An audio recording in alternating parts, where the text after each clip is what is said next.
Okay, well, thank you for joining, folks. My name is Matt Thomas, and this is the USGS Landslide Hazards Seminar. This meeting is hosted by the USGS Landslide Hazards Program and co-organized with contributions from Stephen Slaughter and Jamie Kostelnik. For those of you that are new to this meeting, you have the ability to submit questions via the chat window or to use the raise your hand feature in combination with your microphone and video camera. We'll wait till the end of the presentation to take questions. In the meantime, as we saw at the beginning of this meeting, please just do your best to make sure your microphone is muted and your video camera is off when you're not intending to speak. Today we're joined by Matt Lato and Carrie Ann Lau from BGC Engineering. Matt is a senior engineer at BGC based out of Ottawa, Ontario, and his work is in the application of three-dimensional remote sensing and geotechnical engineering and geohazard risk assessment and management. Carrie Ann is a geoscientist at BGC based out of Vancouver. Her specialty is in terrain interpretation and geohazard assessments for communities and infrastructure.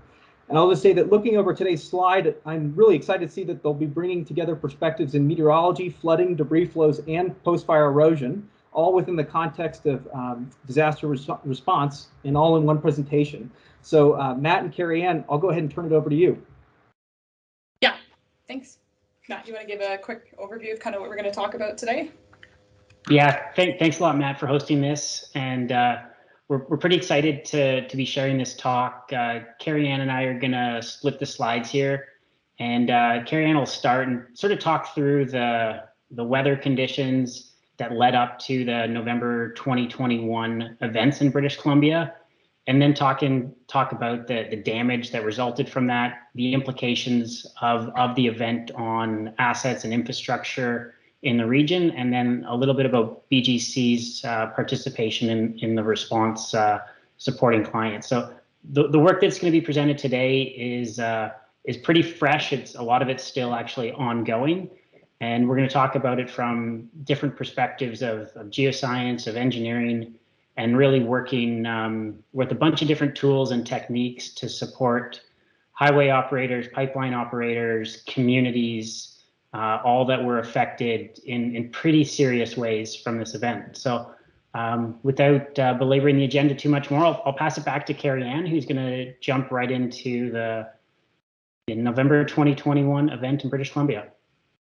Great, and I'm just going to shut my video off here just hopefully to get some increased bandwidth coming across the server here with multiple folks. And I didn't do that correctly. There we go. Yeah, so as Matt said, I'll be giving an overview of the event that occurred here in November 2021.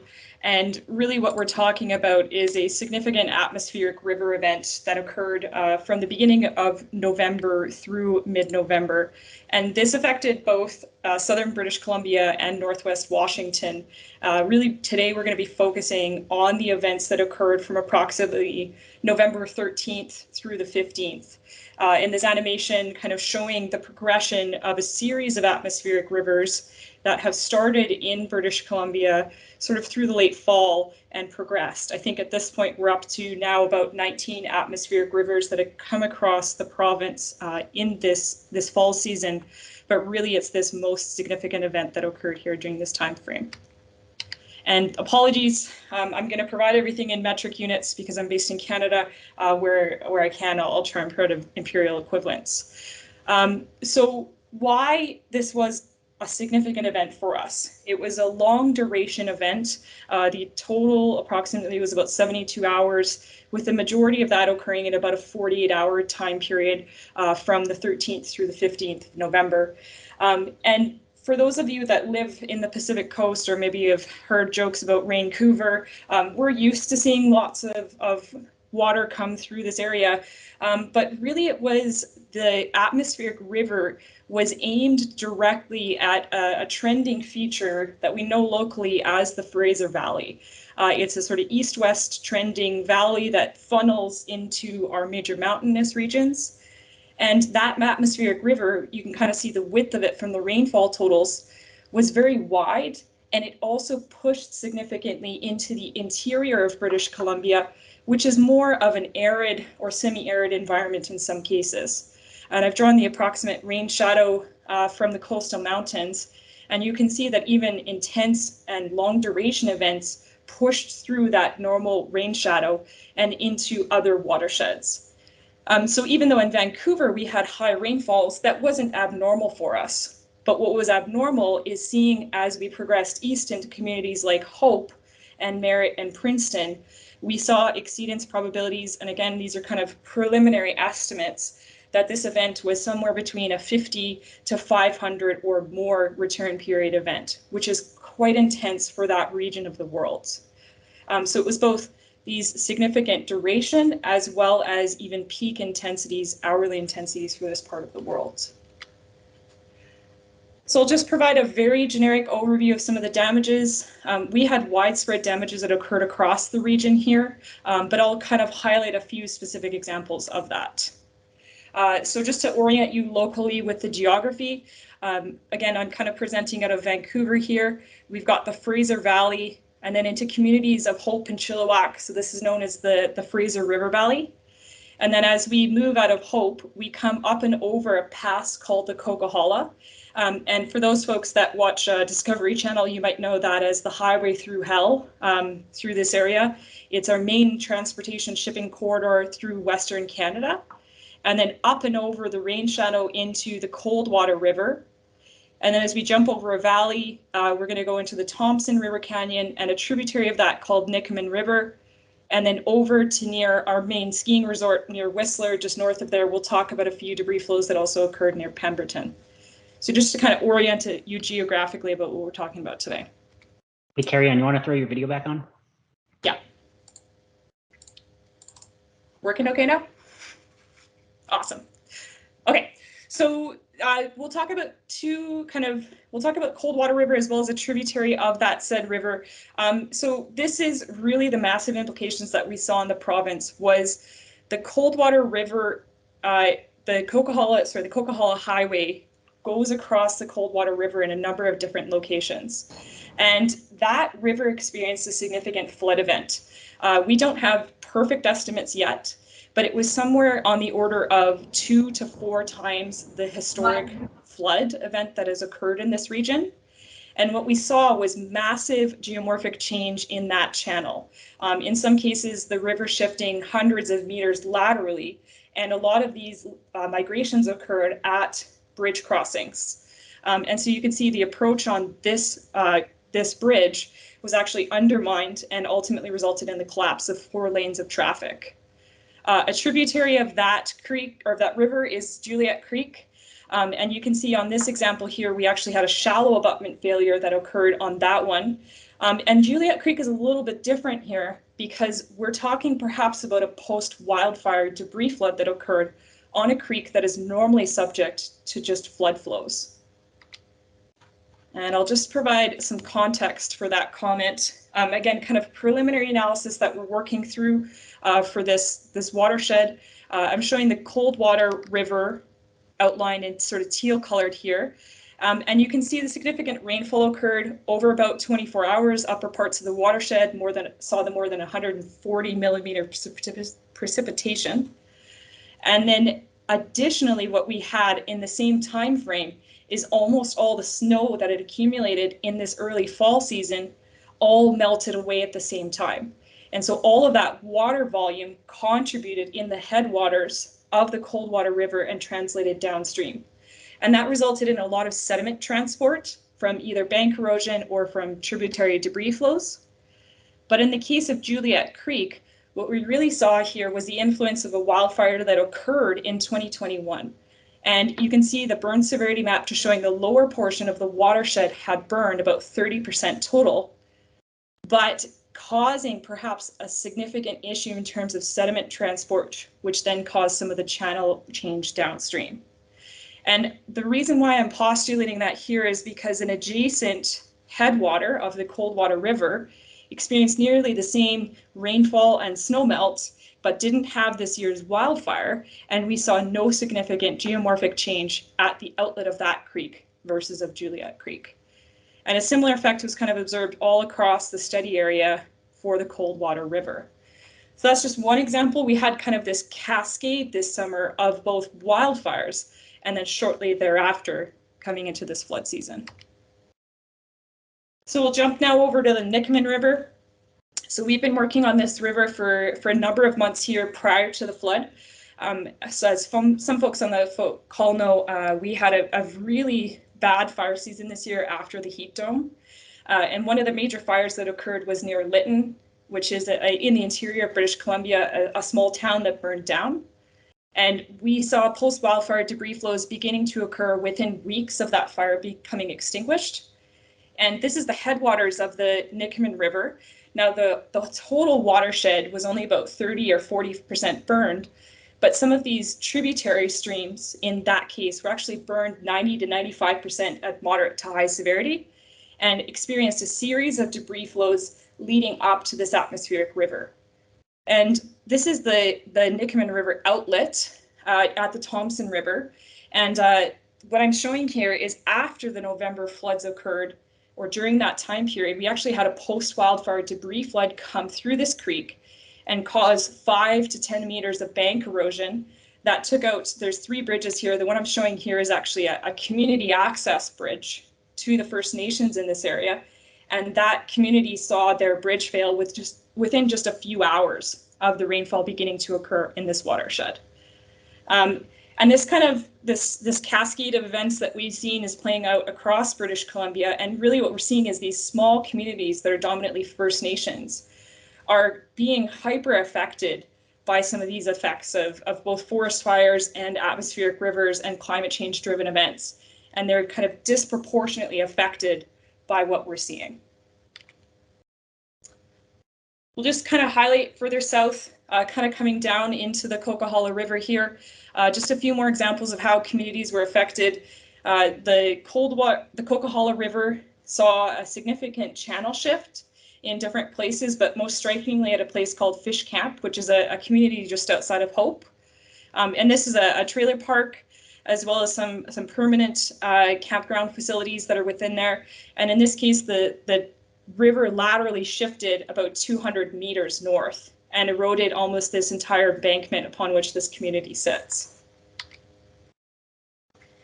And if we flip on the other side in terms of processes, so not only do we have the long duration rainfall, but we also had short, highly intense rainfalls occur across this atmospheric river area. And just providing some examples of some of the debris flows that were triggered by this. So this is between Hope and Chilliwack. This is Highway 1, our main transportation corridor that leads into the Coquihalla Highway area.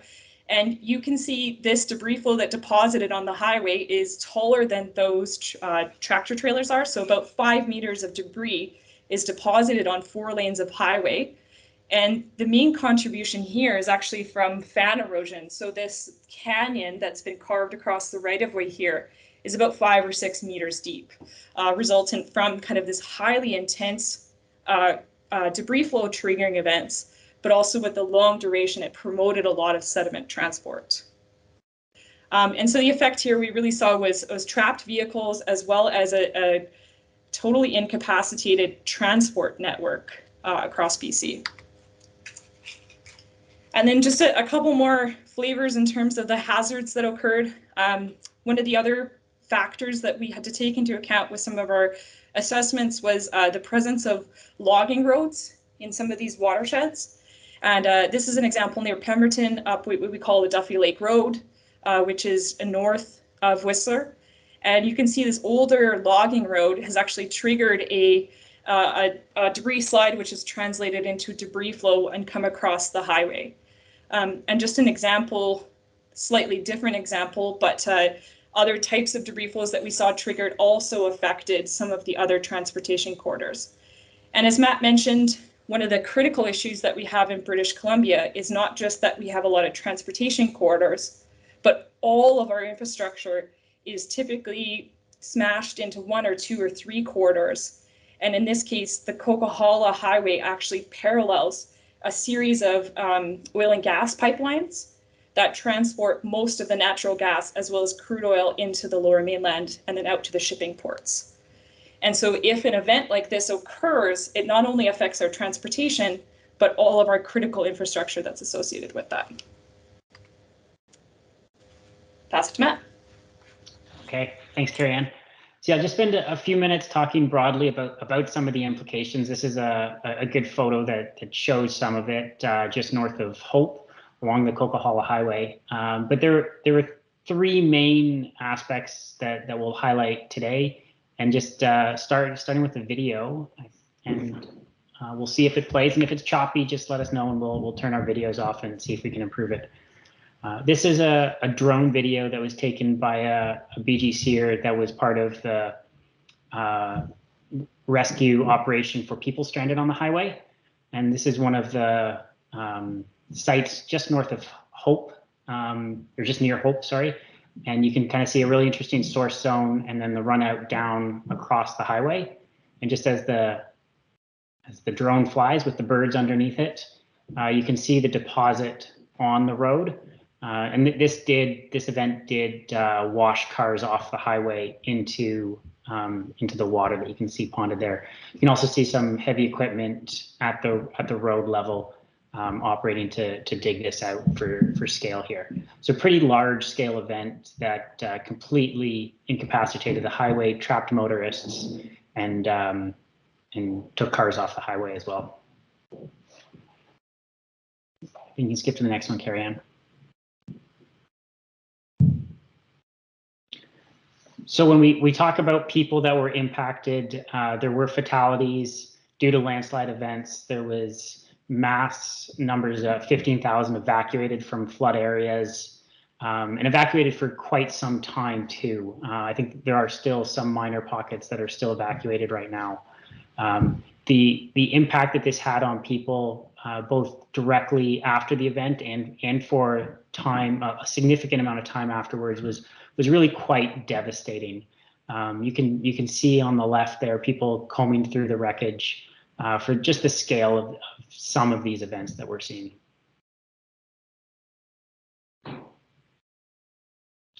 As Carrie Ann mentioned, for those of you that have been to Vancouver, there's not a lot of ways in and out by car. There's a few main transportation corridors.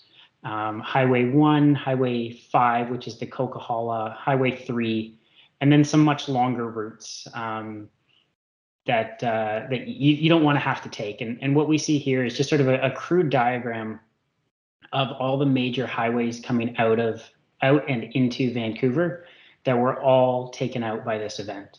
And so in a span of about 24 hours, all major highway access road in and out of Vancouver was completely cut off.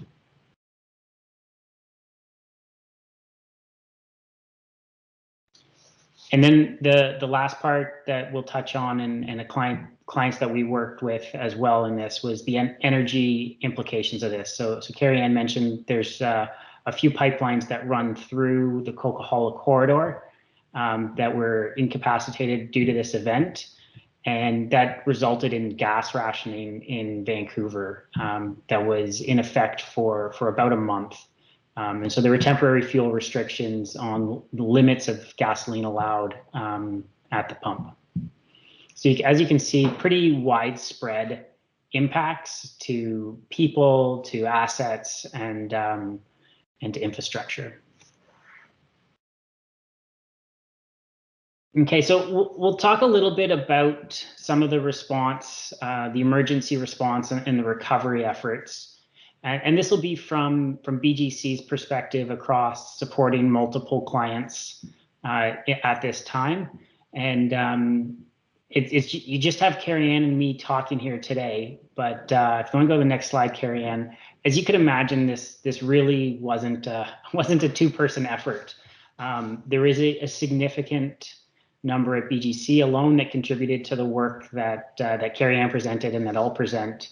And BGC supported pipeline operators, highway operators, railways, communities, and First Nations. And there was a lot of emergency response work with people, just Carrie Ann being one of them, that as soon as the event happened, packed up their bags and went out to the field and started working. People spending lots of time out in the field over many, many weeks after this event, supporting all these clients and groups, and we continue to do that today. So what we're going to show you is really just a snapshot. It's not completed work, but it's a little bit about what support we offered and how we came together across our different sectors to do this. And so Carrie Ann, as she introduced herself, is a geohazard specialist that does a lot of terrain mapping, debris flow type work. I'm a geotechnical engineer that does a lot of 3D remote sensing work, but the disciplines across BGC that were involved in this are listed here, and there were dozens and dozens of people that contributed to helping with the response and recovery of this event.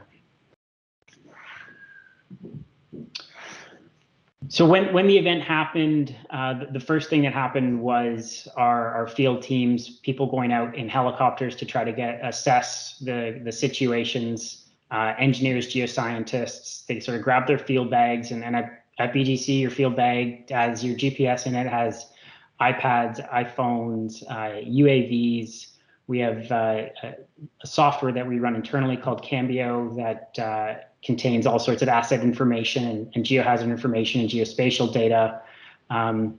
We jumped in helicopters because you couldn't really drive around, and there was a lot of detailed site inspections and obviously safety protocols due to the event, but also safety protocols due to COVID that were being considered at the time.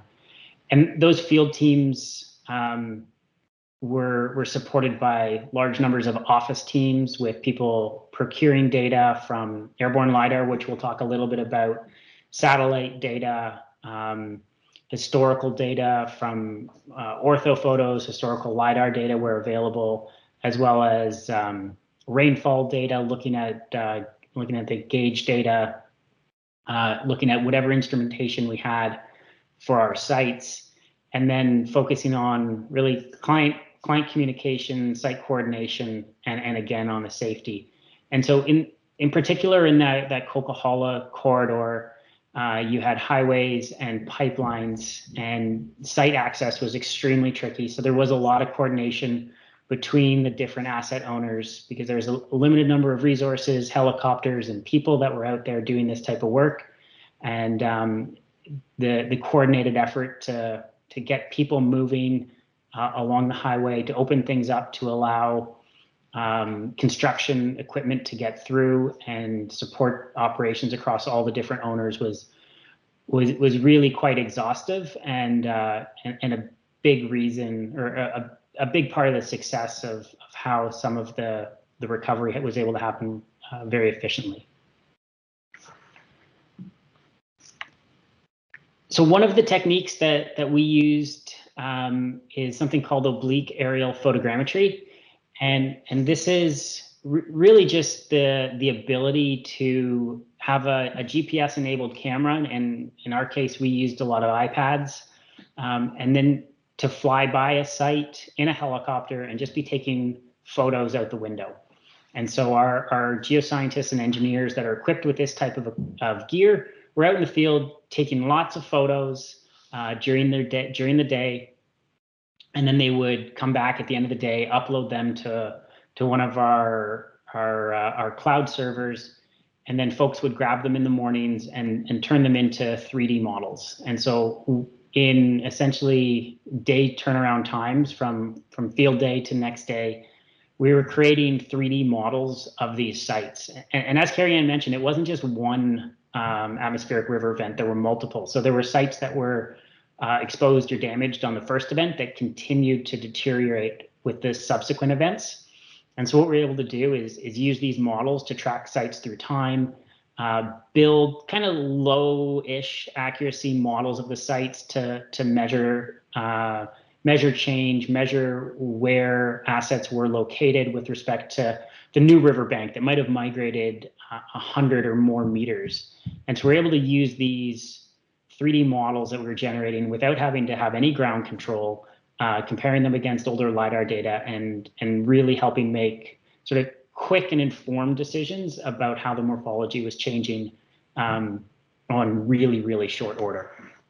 So we got another video coming up, and we'll see if it works. But this is a photogrammetry model. So this is taken from a helicopter. I think this is about 50 or so photos that an engineer geoscientist just shot out the window.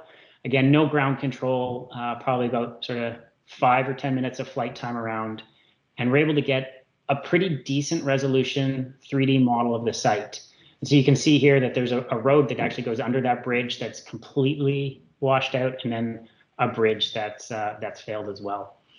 And so the actual data is a lot nicer than it shows up in this video, as Microsoft limits our ability to share anything to high fidelity. But as you can see, it's a really great tool when helicopters are limited. You can only have a couple people out to site, but you can go and you can create a model like this. And then we were sharing these with our office crews and with our field crews by the next morning.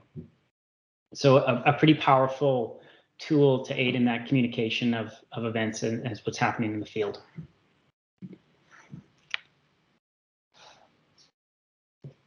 So the next sort of piece of technology that I wanted to focus on was pretty soon after the event, when we sort of gathered our teams, realizing just how much damage had occurred, was going to be the challenge of identifying all of it, and then being able to assess it and prioritize. And so we worked with McElhaney out of Vancouver to collect about 550, or it says 450 square kilometers of LiDAR data. That was along the transportation corridors, about 550 in total, as soon after the event as possible. And so we collected pretty high resolution data, about 5 to 10 points per square meter on the bare earth, in a time period from roughly 5 days after the event to about 3 weeks after the event. There was a lot of fighting with the subsequent atmospheric rivers for cloud conditions that were suitable for flying LiDAR. And then we worked with McElhaney and our engineering teams to identify key sites that we wanted the data processed for quickly, and they were able to turn around bare earth point clouds within 48 hours, and then the whole broader point cloud within about a month. And so we collected this data, and then with the client's data that we already had, we had multiple coverages of LiDAR data in this entire corridor, which allowed us to conduct LiDAR change detection throughout the corridor. And so we'll just jump on to the next one for a second. So a very, very brief overview of what is LiDAR change detection, and a pretty simple image of it. But effectively, it's if you have two bare earth LiDAR point clouds, or really any three-dimensional point cloud product, you can take those data sets at different points in time and compare them against one another. And if there's changes in the terrain that are greater than the accuracy of the alignment of the two data sets, then you can map that change in 3 dimensions. And so in the images that we'll show you in a second, the blue represents negative change or loss of material. So this could be erosion or slumping of a headscarp. And red colors represent positive change or accumulation of material, or the toe bulge of a landslide, or something like that. And so if we just go to the next slide, what this looks like is, again, there's sort of that schematic for reference. And this is one site up the Coquihalla corridor that had some pretty significant erosion, both along pipeline corridors as well as the highway here. And so the red colors in here represent gain of material, and the blue represent loss.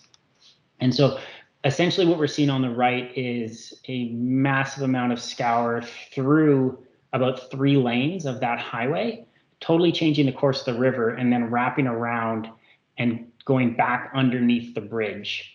And so these images are a little tricky to interpolate because there's so much change going on. But you can see there's a landslide in the top corner of the screen, that sort of dark blue. And everywhere there's blue is either bank erosion or landslides here. And the red is, in most of these instances, kind of where the river channel used to be, or where there's been massive amounts of material deposited. And so this is just an example of LiDAR change detection data. And so on the next slide. So conducting LiDAR change detection can be done in a bunch of different ways, but it involves the same basic steps no matter how you do it, of getting 2 LiDAR data sets, conducting some sort of change detection algorithm, and then doing some sort of generation of results in a figure or map-based form. Over the past few years, not really with this type of event in mind, but just due to the really significant increase in LiDAR data collection that we're seeing amongst our clients, and over time, as more data is collected, there's an opportunity to run change detection on multiple data sets.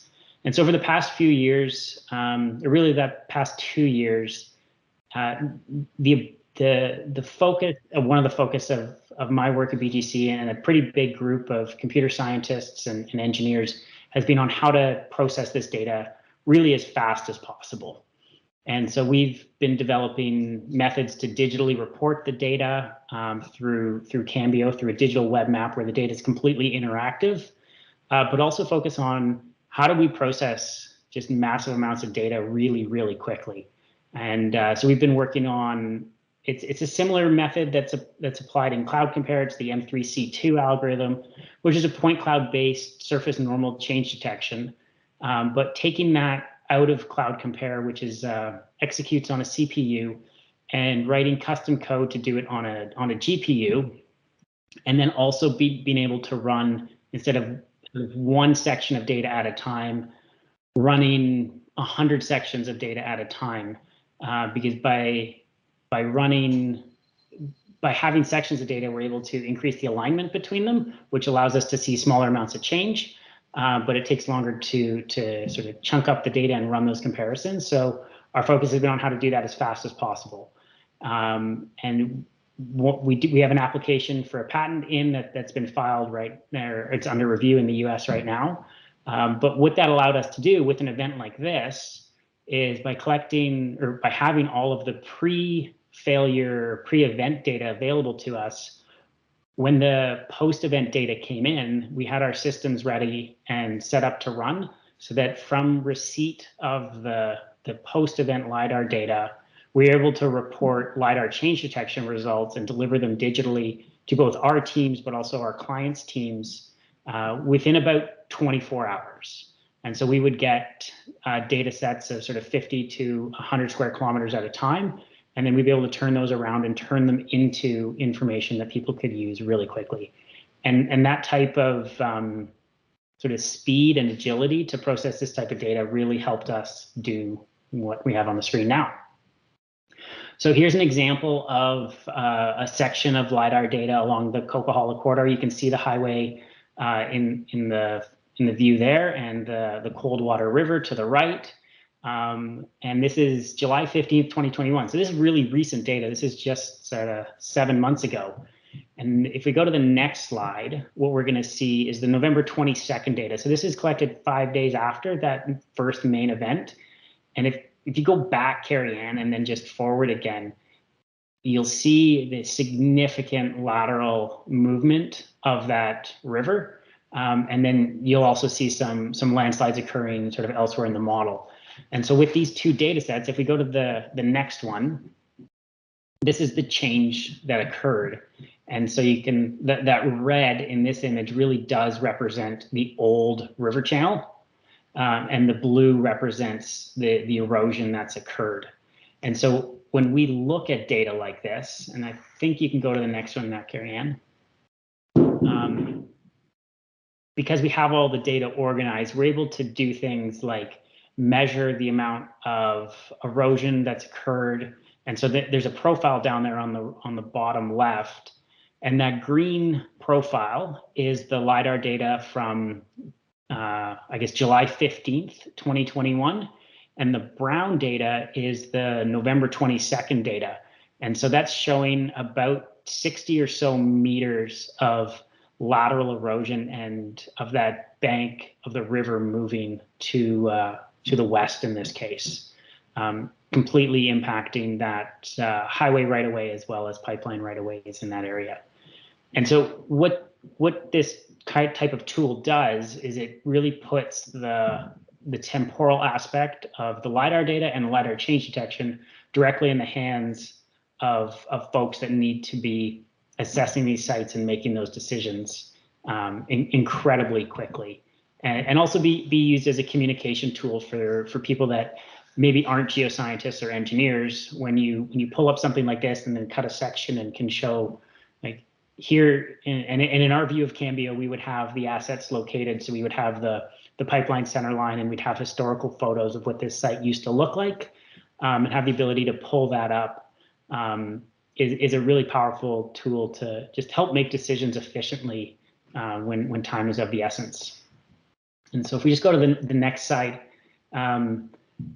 having this type of data across about 500 square kilometers allowed our teams to work through and identify and prioritize the different types of geohazards that had occurred and the sites that needed to be looked at the most carefully, and really from a desktop perspective with field coordination, allow us to really just hone in on the high priority sites, and then update designs as needed, assess and measure material volumes, and just really help with the recovery as efficiently as possible.